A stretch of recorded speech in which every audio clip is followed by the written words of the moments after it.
Most people assume that when a surgeon recommends an operation, it must be the right decision. The doctor knows best, the hospital is equipped. Just sign the paperwork. I believed that too until I started paying close attention. Paying attention to patients who walked in for routine procedures and came out permanently changed. Not better, changed. A man who arrived with back pain and left unable to walk. A woman who survived open heart surgery but lost 6 months of her life to complications nobody warned her about. Here is what nobody tells you. The older your body is, the harder it struggles just to survive an operation.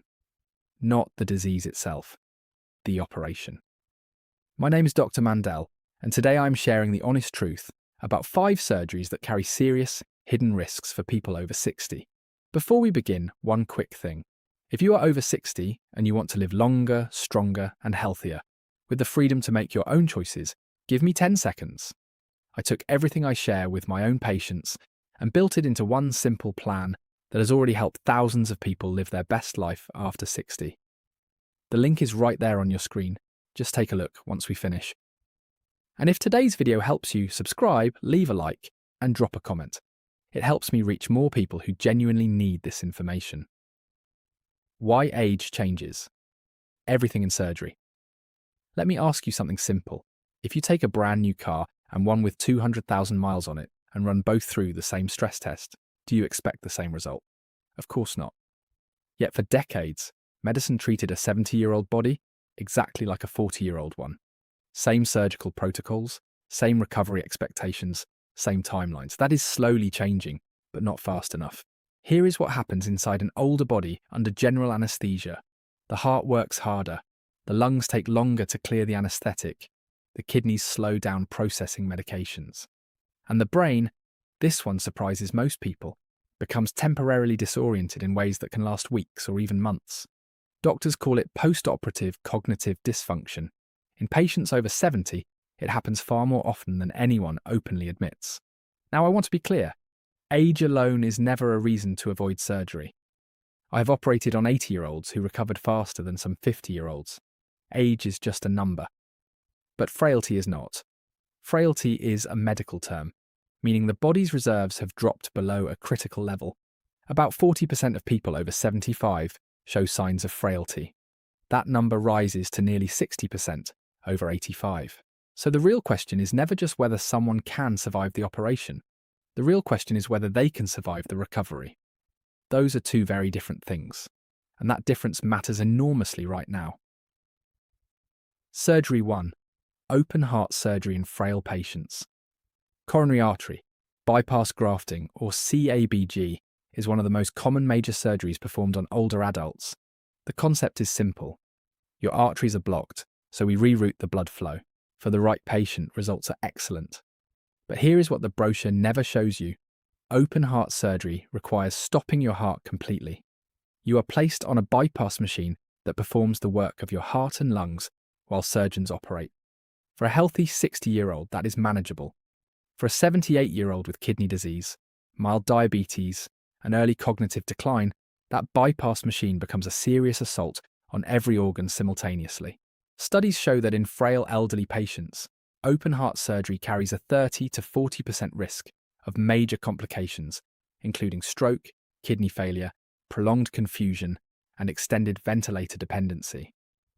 And here is the number that stops people cold. Up to 15% of high-risk elderly patients do not survive the first 30 days after this surgery. So what is the alternative? Today one often exists. It is called TAVR, transcatheter aortic valve replacement, a catheter-based procedure that never requires stopping the heart or opening the chest. Far gentler on a body that needs gentleness, not a battle. This does not mean refusing heart surgery, it means asking your surgeon one important question. Am I a candidate for a less invasive approach? That single question could change everything. Surgery.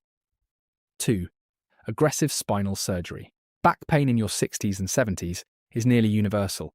I have not met a single patient over 70 who has not mentioned their back at some point. And the solution offered more frequently now is spinal surgery. Fusions, multi-level decompressions, hardware inserted throughout the spine. Some spinal surgeries are absolutely necessary. A spinal cord being actively compressed, causing loss of bladder control or paralysis, requires immediate surgical intervention. No debate there. But elective spinal fusion for chronic back pain in elderly patients, the evidence is genuinely troubling. A major study published in the journal Spine found that in patients over 65, complex spinal fusion had a complication rate exceeding 40%. And the complications were not minor: blood clots, infections, hardware failure, and something called adjacent segment disease, where vertebrae above and below the fusion begin breaking down because the spine mechanics have been permanently altered. Here is what frustrates me most. Research shows that for many elderly patients with degenerative spine disease, aggressive surgery provides no better long-term pain relief than physical therapy combined with targeted injections. No better outcome, but with dramatically higher risk. A brilliant spine surgeon once told me, sometimes the best operation is the one you never perform. I think about that often.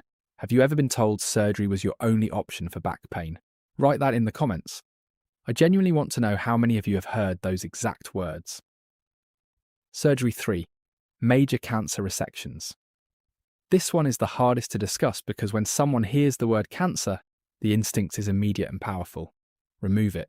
Cut it out. Eliminate it completely. I understand that completely. I would feel exactly the same. But 2 decades in surgery has taught me something important. The goal of treatment is never simply to remove the tumour. The goal is to give the patient more good years of life. And sometimes, not always, but sometimes, major surgery on a frail elderly patient achieves the opposite. Consider pancreatic cancer surgery, the Whipple procedure. It is among the most complex operations in all of medicine. We remove the head of the pancreas, part of the small intestine, the gallbladder, and a portion of the bile duct. The operation itself runs 6 to 10 hours. In younger healthy patients, it can be genuinely life-saving. But in an 80-year-old with heart disease and reduced kidney function, the surgery may technically succeed while the patient still passes away within weeks from surgical complications. Not from cancer, from the operation itself. This is called futile surgery, and it is more common than anyone wants to admit. A landmark study from the American College of Surgeons found that nearly 1 in 5 elderly cancer patients who underwent resection experienced failure to rescue, meaning a complication occurred that the weakened body simply could not overcome. The conversation worth having is this. Ask your oncologist directly. If we do not operate, what does watchful waiting, radiation, or targeted therapy look like for someone my age and health status? That question opens a door many patients never even knew existed, and sometimes what is behind that door is the genuinely better path. Surgery 4. Elective joint replacement in severely ill patients. Hip and knee replacements are among the most successful surgeries ever developed. I say that without reservation. For the right patient, a new hip truly transforms quality of life. People go from barely walking to playing actively with their grandchildren. The results can be remarkable. But here is where it becomes complicated. The word elective means the surgery is planned rather than urgent. You have time to think, time to prepare, and time to ask whether this is the right moment for your specific body. Because the statistics show that in patients over 75 carrying 3 or more serious conditions, including heart disease, diabetes, chronic kidney disease, or obesity, elective joint replacement carries a significantly elevated risk of complications. Blood clots represent the greatest danger. Deep vein thrombosis, clots forming in the legs, can travel to the lungs and become life-threatening pulmonary embolisms. In elderly patients with reduced circulation, this risk is substantially higher than in younger patients. Add post-operative pneumonia from lying still too long. Add hospital-acquired infections. The picture becomes far more complex. I am not trying to frighten anyone away from a surgery that might genuinely help them. The real question is whether your body is in the strongest possible condition right now.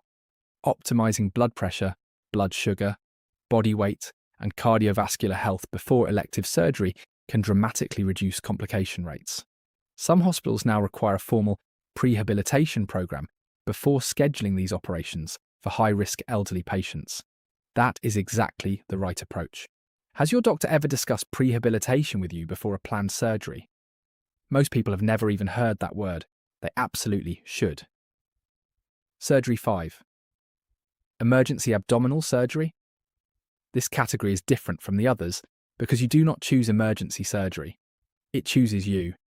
A perforated bowel, a ruptured appendix, internal bleeding. These situations do not wait for calm office conversations. But here is exactly why it belongs on this list.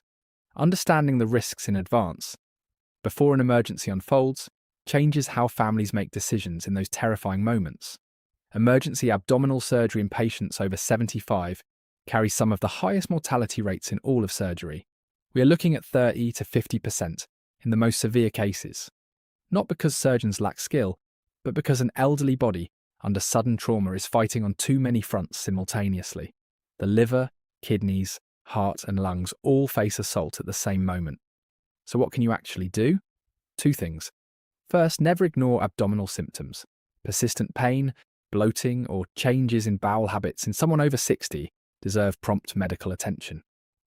Catching problems early means treating them before they become emergencies. That single habit can change everything. Second, have the honest conversation with your family now. Not in a hospital corridor at midnight. Right now. What are your wishes if emergency surgery becomes the only option? What quality of life matters most to you? These conversations are not morbid. They are one of the most loving things you can offer to the people who care about you. 4 questions. Every patient over 60 must ask. Information without action simply becomes anxiety. Before any major surgery, every patient over 60 should ask these 4 questions. Question 1. What happens if I do not have this surgery? A good surgeon answers honestly. If nothing urgent changes in the next 6 to 12 months, you have time to think, seek a second opinion, and strengthen your health. Question 2. Is there a less invasive alternative? Medicine has transformed enormously in the last 15 years. Robotic surgery, endoscopic procedures, catheter-based interventions. Options unavailable a decade ago now exist at most major hospitals. Question 3. What does recovery realistically look like for someone my age and health profile? Not the average patient. You specifically. Your heart, kidneys, medications, and living situation.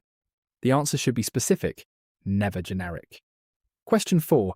What is your personal complication rate for this procedure in patients over 70? Surgeons track this data. They know their numbers. A confident, honest surgeon will answer you directly. If the question makes them uncomfortable, that discomfort itself carries important information. Preparing your body before surgery.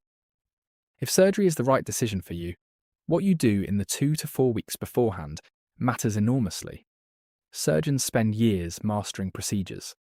Almost nobody spends 2 weeks preparing the body that must survive it. Start with prehabilitation. Think of it as training for a major athletic event, because surgery is exactly that. Your body's about to run a marathon while you sleep. Increase your protein intake because protein rebuilds tissue, and most people over 60 quietly undereat it. Walk every single day, even just around the block, because stronger legs and lungs going in means faster recovery coming out. And if you smoke, stopping even 2 weeks before surgery measurably lowers your risk of wound and lung complications. 2 weeks, that is genuinely all it takes.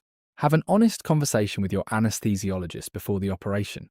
Bring a complete list of every medication and supplement you take, including fish oil and herbal sleep aids, because some interact with anesthesia in unexpected ways. Ask whether regional or spinal anesthesia is an option for your procedure. For many hip and knee operations it is, and it tends to be gentler on an older brain. And here is one small detail that sounds almost too simple. If you use hearing aids or glasses, ask to have them with you right until the moment you go under and back on the moment you wake up. Patients who can see and hear clearly upon waking experience far less disorientation. The research on hospital delirium confirms this consistently, and it costs absolutely nothing.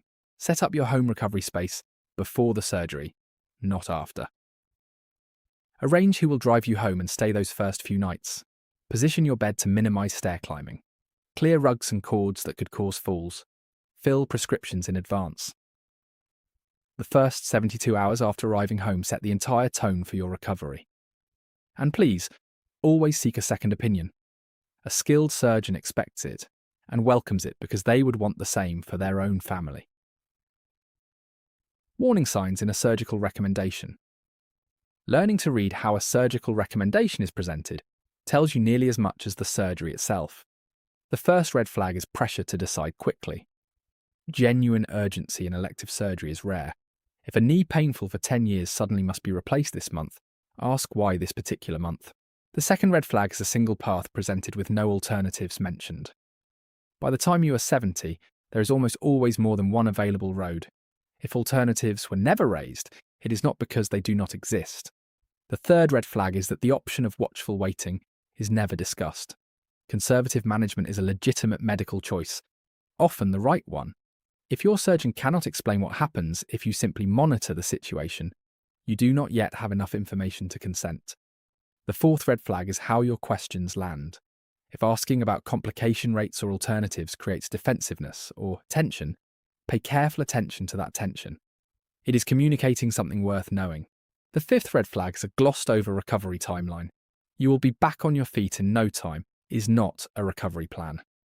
Honest surgeons describe week 1 specifically, explain when you will need help at home, and outline exactly what warning signs to watch for. Specificity signals respect. Cheerful vagueness signals that someone is managing your emotions instead of informing your decision. You hold the choice. Surgery saves lives every single day. I have witnessed it. I have been honoured to be part of it. But a surgical recommendation is not a verdict. It is the beginning of a conversation. You are an active participant in your own care, not a passive recipient of decisions made above you. The moment you enter a surgeon's office, you carry the full right to ask every difficult question, request every available alternative, and take every day you need. Never attend a major surgical consultation alone. Bring someone calm who can listen clearly. Take notes and ask the 4 questions on your behalf if fear creates mental fog for you in that room. A frightened patient and a clear-headed advocate together make far better decisions than either one alone. The patient who arrives informed, strong, and prepared is a fundamentally different surgical risk than the one who arrives frightened and underprepared. You have more control over which of those 2 people you become than anyone has ever told you. What question would you most want to ask your surgeon before a major operation? Tell me in the comments. I read every single one. And if today's video helped you think more clearly about a surgical decision, please share it. That one share might genuinely be the most important thing you do today. Take care of yourselves. Stay curious. Keep advocating for your own health. You deserve a surgeon who explains everything fully and a medical team that treats you as a true partner in your care. Everything shared today is general medical information based on published research and clinical experience. Every person's situation is unique. Before making any decision about surgery or treatment, please have a full and honest conversation with your own doctor. They know your history, your body, and your specific circumstances. That conversation, informed and unhurried, is exactly where good medicine begins.